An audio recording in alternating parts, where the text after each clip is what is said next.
Guinéennes, Guinéens, mes chers compatriotes, l'année qui s'achève a été marquée d'une pierre blanche dans l'histoire de notre pays. Elle aura été celle de la clôture d'un chapitre peu glorieux, mais aussi le commencement d'un autre plus radieux, celui de l'espérance, celui de la renaissance. Nous laissons derrière nous la violence et l'arrogance. Derrière nous, la division et les dilapidations, la corruption et les exactions. Nous éteignons les tragiques flammes de ces moments de brutalité économique, financière et humaine. En renaissant de ces brûlantes cendres, c'est la sève nourricière de notre idéal commun, de refondation de notre État et de rectification de nos institutions. Liberté et opportunités sont données à chaque Guinéen et à chaque Guinéenne de reprendre sa place de patriote pour jouer efficacement son rôle dans le processus de transformation de notre société. C'est notre pays. C'est le pays de nos ancêtres. C'est le pays de nos enfants. C'est la terre dont l'âme fait battre le cœur de chacun d'entre nous. Le 5 septembre dernier, vos soldats ont pris leurs responsabilités, toutes leurs responsabilités. En assumant leur part de risque, nous l'avons fait pour notre pays. Ce n'était pas une décision facile à prendre. Elle s'est imposée. C'était une nécessité, vous l'avez compris. Nous saluons l'adhésion populaire que la prise de pouvoir a suscité.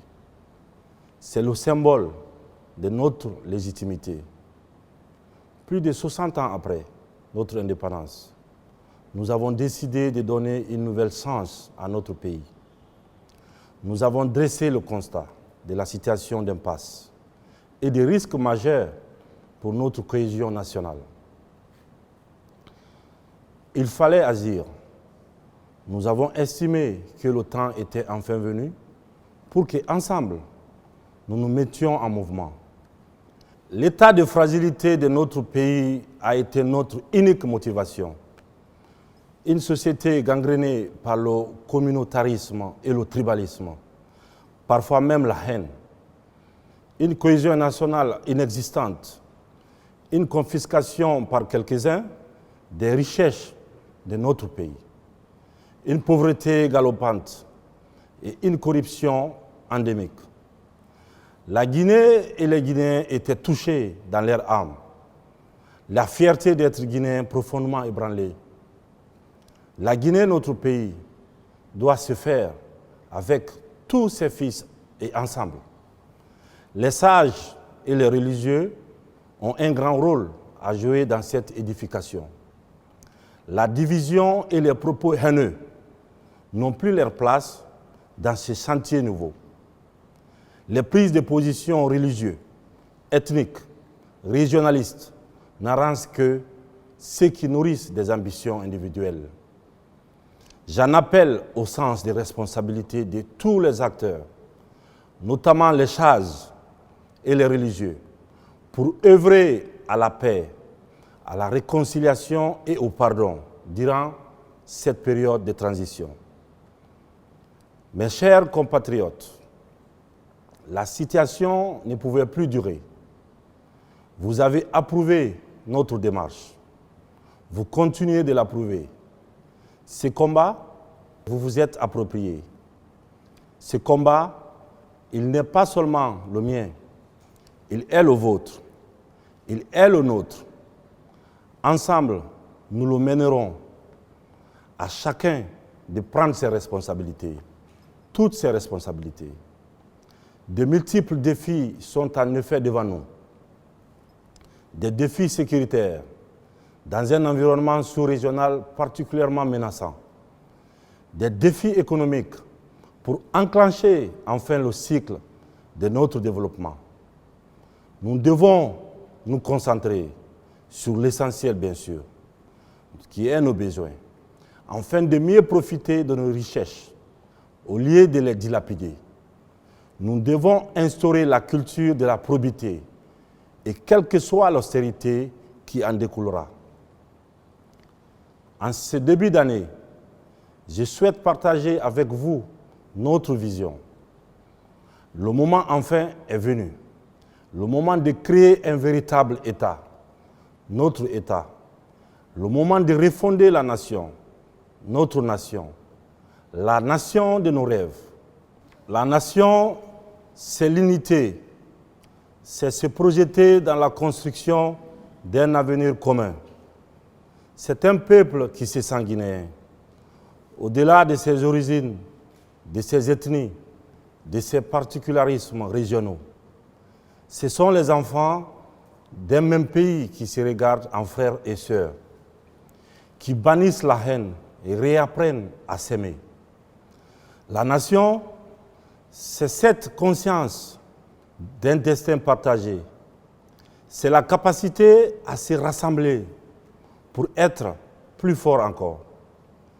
Un corps uni, mes chers compatriotes, c'est un corps solide, un corps valide, un corps opérationnel pour relever tous les défis.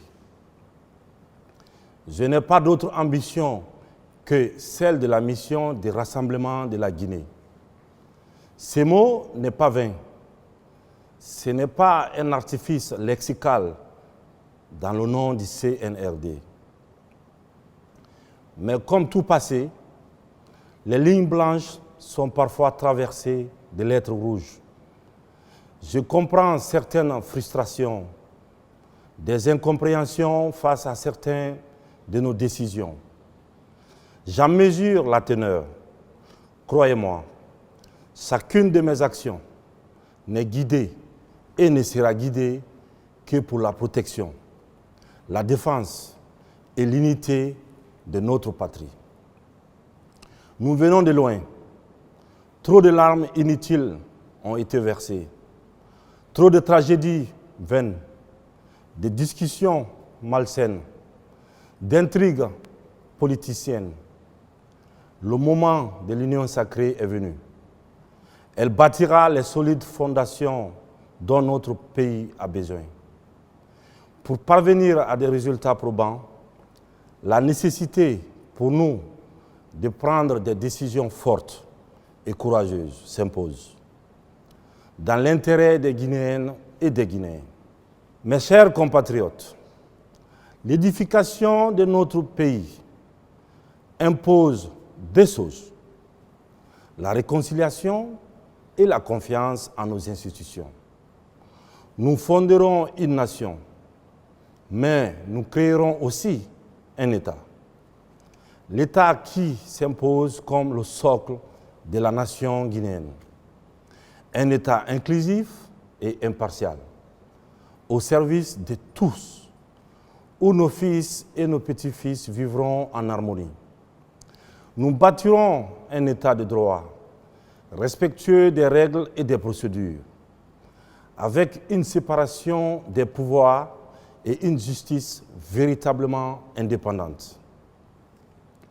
Un État au service dont la probité et l'exemplarité seront sans faille. Chacun sera désormais responsable de ses actes. Il lui sera demandé de rendre des comptes. Nous bâtirons aussi un État plus proche des citoyens, humaniser ses pratiques et rendre ses services plus accessibles aux citoyens grâce à une politique résolue de digitalisation. Chacun, quel que soit l'endroit où il vit, doit pouvoir avoir accès aux services de l'État. Guinéennes et Guinéens, notre Guinée est fragile. Elle est du fait de dysfonctionnements qui sont très nombreux et qui fissurent notre unité. Ils décrédibilisent nos institutions. Ils sont à l'origine des crises cycliques qui déstabilisent les fondements de notre État. Il enfante violence et souffrance, répression et désolation. La justice sera pour tous, y compris les gouvernants. Nous allons régler ces dysfonctionnements. Nous n'allons pas décréter le changement, mais nous le construirons ensemble, brique par brique. Pour cela, il faut un peu de temps. C'est donner le temps de poser un diagnostic juste. C'est donner le temps d'identifier les vrais problèmes. C'est donner le temps de prescrire les bons remèdes. Ce sera le rôle du CNT, qui sera constitué très bientôt. L'abondance de candidatures a retardé la mise en route que j'aurais souhaité plus rapide. Le CNT nous proposera un chronogramme consensuel. Chaque force politique et sociale de notre pays s'y reconnaîtra. Il nous proposera une nouvelle constitution. Cette nouvelle constitution consensuelle sera adoptée par référendum. À la suite de ce processus, nous organiserons des élections. Élections communales d'abord, législatives ensuite et enfin le scrutin présidentiel. Avant, bien sûr, le cadre devra garantir la fiabilité des scrutins et la crédibilité des résultats. Je pense ici notamment à la liste électorale, à l'établissement des bureaux de vote en zone rurale. Ce n'est pas simplement une question de logistique, c'est une question d'équité et d'égalité des droits entre tous les Guinéens. Faites-moi confiance, je suis là pour servir, pour vous servir bien sûr. Et le moment venu, le pouvoir, je vous le remettrai. À vous, peuple de Guinée. En attendant, la Guinée ne déraillera pas, parce que je ne faillirai pas. Elle ne vacillera pas non plus, parce que je ne tremblerai pas. Ma détermination pour ce pays est sans limite. Je vous garantis que le temps des errements est terminé. Le temps des saignées de toutes sortes est révolu. Le rôle qui m'est dévolu, c'est de conduire cette transition au terme de laquelle nos larmes auront tari, nos rêves refleuris, nos cœurs seront apaisés et nos conflits dissipés. C'est le sens du sacrifice que mes compagnons et moi avons modestement consenti le 5 septembre dernier. S'il fallait le refaire, c'est avec la même détermination que nous repartirons. Mes chers compatriotes, sachons trouver en nous la force, la confiance et la volonté pour faire de 2022 une année de refondation et de renaissance, bien sûr, afin d'offrir à notre population, notamment la jeunesse, l'opportunité d'une vie meilleure. Vous pouvez compter sur mon entière détermination. L'avenir nous appartient. Avant de finir, je vous annonce que courant le premier trimestre 2022, nous organiserons sur toute l'étendue du territoire national et dans nos ambassades à l'étranger des assises nationales dénommées Journées de vérité et pardon. Ces journées permettront de cerner l'ampleur et le contour du vaste sentier de construction de notre union sacrée. Ensemble, ayons une pensée pour nos malades, nos soldats engagés sur des théâtres d'opérations extérieurs. Soutenons notre CELI national et nos concitoyens de la diaspora. C'est l'occasion pour moi d'inviter chaque Guinéenne et Guinéen à plus de vigilance et de protection face à la nouvelle flambée des cas de Covid-19 dans le monde et chez nous. La vie de chaque Guinéen compte pour moi. C'est à ce titre que j'invite nos concitoyens à continuer à respecter les gestes barrières et à se faire vacciner afin d'atteindre l'immunité collective. J'adresse à chacune et à chacun d'entre vous mes vœux de très heureuse année 2022. Vive la Guinée, vive la République. Je vous remercie.